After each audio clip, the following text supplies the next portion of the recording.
जानते हैं भारतीय संविधान में मूल अधिकारों का अर्थ।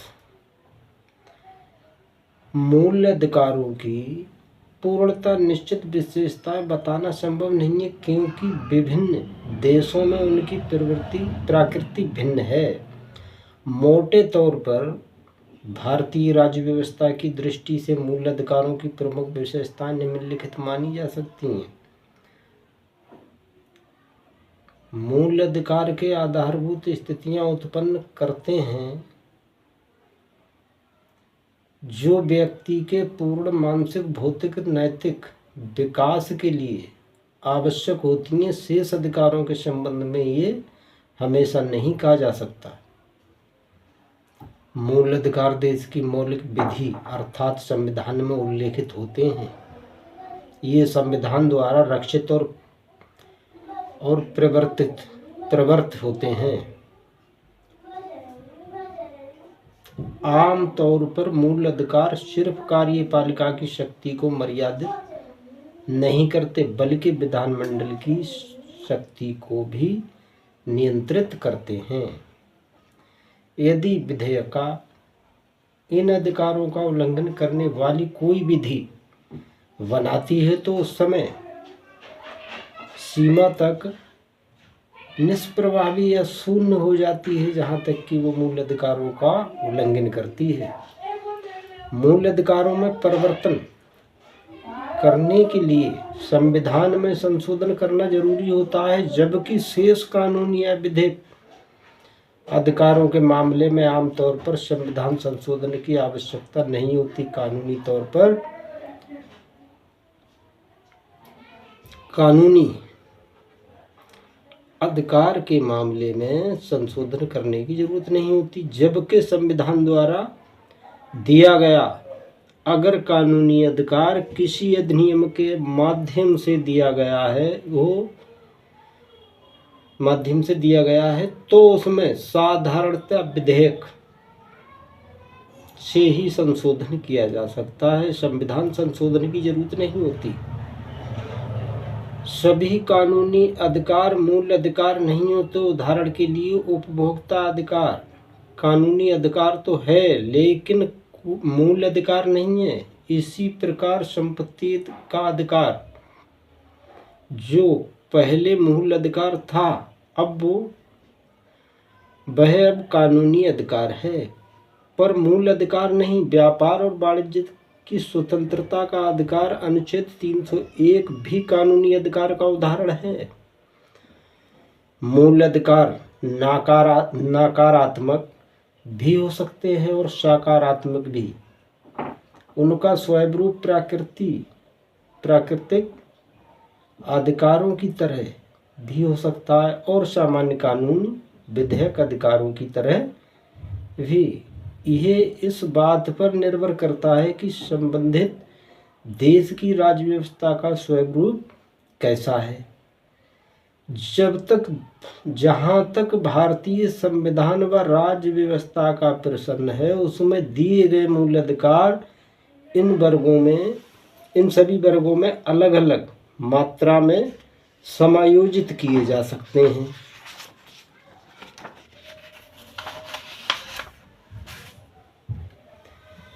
भारत में मूल अधिकारों की आवश्यकता संविधान सभा द्वारा संविधान में मूल अधिकारों की व्यवस्था किए जाने की कुछ विशेष कारण थे। जैसे भारत की अधिकांश जनता निरक्षर होने के कारण अपने राजनीतिक हितों और अधिकारों को नहीं समझती थी, इसलिए ये खतरा लगातार विद्यमान था कि कहीं राज्य उसके मूल अधिकारों का हनन न कर दे।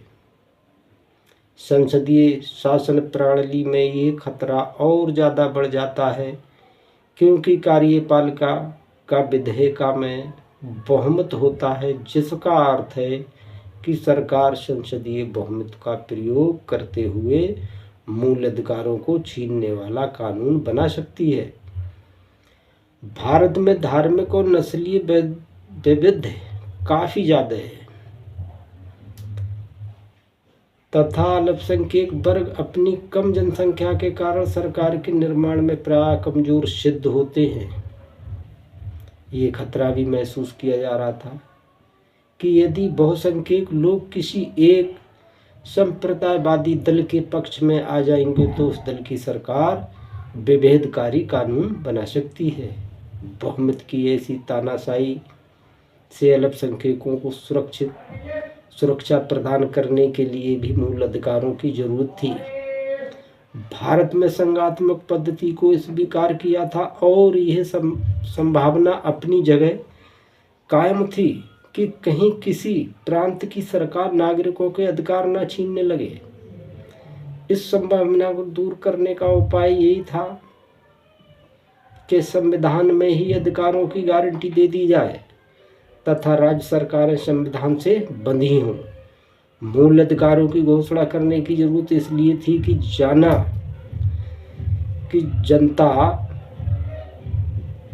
जनता ये बोध हो जाए कि अब किसी भी व्यक्ति के पास विशेष अधिकार नहीं है और सभी भारतीय नागरिक विधि के समक्ष समान हैं।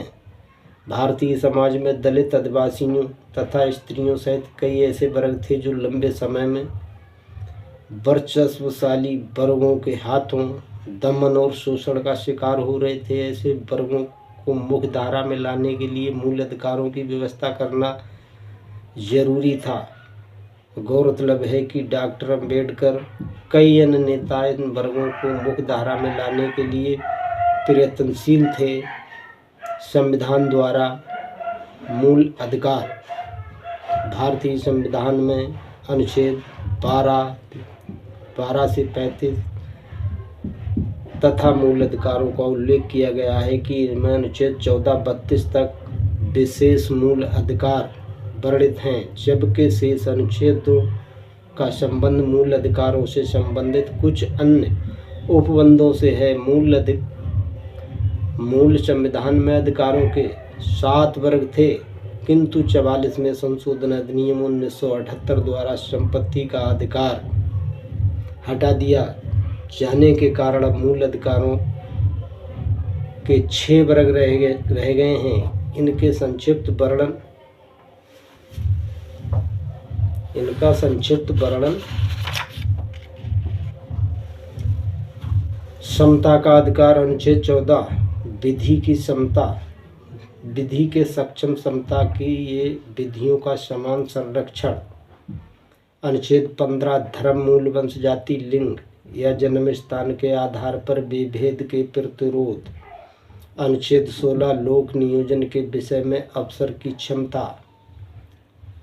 की समता अनुच्छेद 17, अस्पृश्यता का उन्मूलन अनुच्छेद 18, उपाधियों का अंत, स्वतंत्रता का अधिकार अनुच्छेद 19 से 22, अनुच्छेद 19, अभिव्यक्ति की स्वतंत्रता सहित 6 अधिकार। नंबर 1, भाषण एवं अभिव्यक्ति की स्वतंत्रता। नंबर 2, शांतिपूर्ण सम्मेलन का अधिकार। नंबर 3, संगठन या सरकारी समिति बनाने का अधिकार। नंबर 4, भारत में कहीं भी आवास संचरण का अधिकार। नंबर 5, भारत में कहीं भी निवास का अधिकार। नंबर 6, कोई वृत्ति, व्यापार आदि करने का अधिकार। अनुच्छेद 20, मूल अधिकारों में अनुच्छेद 20, अपराधों के लिए दोष सिद्धि के संबंध में संरक्षण। अनुच्छेद 21, प्राण एवं दैहिक स्वतंत्रता का अधिकार। अनुच्छेद 21 का प्राथमिक शिक्षा 6 से 14 वर्ष की आयु तक का अधिकार। अनुच्छेद 22, कुछ दशाओं में गिरफ्तारी और निरोध से संरक्षण। नंबर 3, शोषण के विरुद्ध अधिकार अनुच्छेद 23 से 24। अनुच्छेद 23, मानव के दुर्व्यापार, बलात्कार, श्रम तथा बेरोजगारी के प्रतिरोध। अनुच्छेद 24 कारखानों आदि में बच्चों के नियोजन पर प्रतिषेध। नंबर 4 धर्म की स्वतंत्रता का अधिकार। अनुच्छेद 25 से 28। अनुच्छेद 25 अंतःकरण की स्वतंत्रता और धर्म के अबाध रूप से मानने आचरण और प्रचार करने की स्वतंत्रता। अनुच्छेद 26 धार्मिक कार्यों के प्रबंधन की स्वतंत्रता। अनुच्छेद 27 किसी धर्म की अभिवृद्धि के लिए कर नहीं देने की स्वतंत्रता।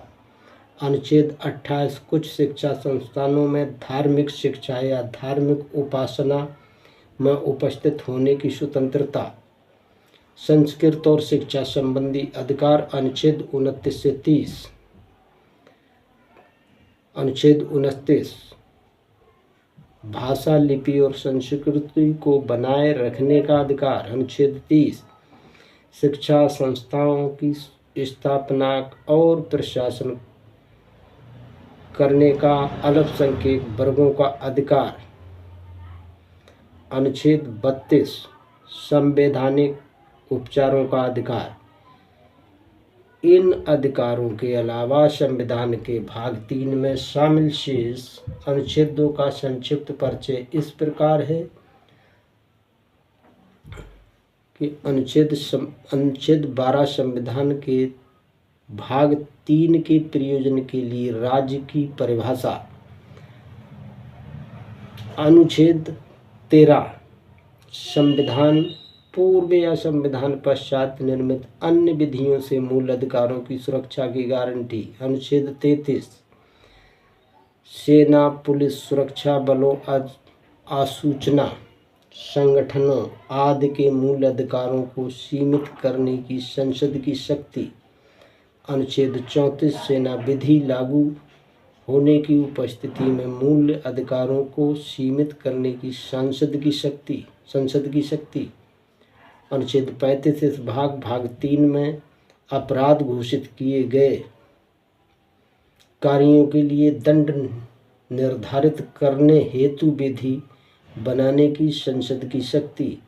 दातव्य है कि अनुच्छेद 31 में पहले संपत्ति का अधिकार था, जो उपरोक्त वर्णित 6 वर्गों से अलग, अर्थात 7वां अधिकार था कि इसे 44 में संशोधन अधिनियम 1978 द्वारा संविधान से हटा दिया गया था। अब अनुच्छेद 31(1) तथा 31(2) के विलोपन के बाद अनुच्छेद 31 का और 31 खा तथा 31 गा ही संविधान में शेष हैं, पर उनका संबंध कोई मूल अधिकार देने से नहीं बल्कि कुछ विधियों को सुरक्षा प्रदान करने के लिए से है।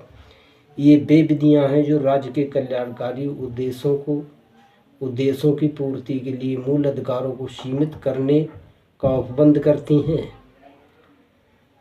अनुच्छेद 14, 19 और 21 में दिए गए अधिकार सबसे महत्वपूर्ण मूल अधिकार हैं। इन तीनों के समूह को मूल अधिकारों का सर्ववर्णम त्रिभुज कहा जाता है।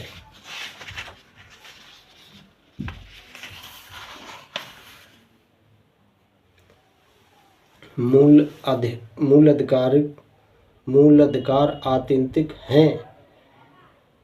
आत्यंतिक होने का अर्थ है कि किन्हीं भी सीमाओं या मर्यादाओं से ना बंधे होना। यदि मूल अधिकार बिना किसी नियंत्रण या निर्बंधन के दिए जाएं तो उन्हें आत्यंतिक कहा जाता है। अमेरिका के संविधान में मूल अधिकार आत्यंतिक थे, अर्थात उन पर कोई सीमा या मर्यादा आरोपित नहीं थी, किंतु धीरे धीरे अमेरिका राज्य ने महसूस किया कि सीमा रहित मूल अधिकार राज्य के समुचित संचालन में बाधक हैं। चूँकि अमेरिका में संविधान संशोधन की प्रक्रिया अत्यंत जटिल है, इसलिए मूल अधिकारों पर उचित सीमाएं आरोपित करने की जिम्मेदारी अमेरिकी सर्वोच्च न्यायालय को उठानी पड़ी। दूसरी ओर इंग्लैंड में मूल अधिकार एकदम कमज़ोर स्थिति में थे। वहाँ की संसद इतनी शक्तिशाली थी कि किन्हीं भी अधिकारों को किन्हीं भी सीमाओं तक मर्यादित कर सकती थी। चूँकि इंग्लैंड में लिखित संविधान नहीं है, इसलिए मूल अधिकारों से संवैधानिक गारंटी मिलने का प्रश्न ही पैदा नहीं होता। वहाँ संविधान और विधान में कोई अंतर नहीं है। वहाँ मूल अधिकारों की कोई निश्चित सूची भी नहीं है। माना जाता है कि जब तक संसद कानून बनाकर न रोक दे, हर नागरिक अपनी इच्छा से कुछ भी कर सकता है, किंतु संसद की सहमति यदि न हो तो वहाँ की न्यायपालिका भी नागरिकों को मूल अधिकारों की सुरक्षा का आश्वासन नहीं दे सकती।